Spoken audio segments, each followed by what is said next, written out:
Hello बच्चों, let's read the question. A force of 36 dyne is inclined to the horizontal at an angle of 60 degree. Find the acceleration in a mass of 18 gram that moves in a horizontal direction. Now to answer this question, first we will discuss here the key concept, and here the key concept will be Newton's second law of motion, that is force is given as mass into acceleration. Now according to the question हमारे पास एक force है जिसकी जो value है वो 36 dine के बराबर दे रखी है and it is inclined at an angle of 60 degree with the horizontal. तो ये हॉरिजॉन्टल के साथ यहाँ पे 60 डिग्री के एंगल पे अलाइन है.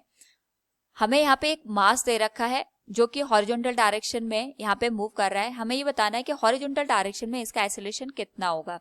तो सबसे पहले अगर हम यहाँ पे ऑब्जर्व करें तो जो फोर्स है इसके दो कंपोनेंट यहाँ पे काम करेंगे, क्योंकि हमें हॉरिजॉन्टल डायरेक्शन पे जो मास रखा है इसका एक्सेलरेशन निकालना है. तो जो फोर्स का कंपोनेंट बनेगा इन द हॉरिजॉन्टल डायरेक्शन हम उसे ही यहाँ पे कंसिडर करेंगे.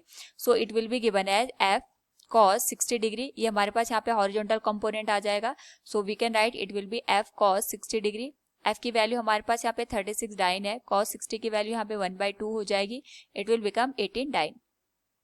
अब यहाँ पे 18 डाइन के वजह से ही ये जो हमारे पास 18 ग्राम का मास है ये एक्सेलरेट होगा. And we know that force equals mass into acceleration होता है.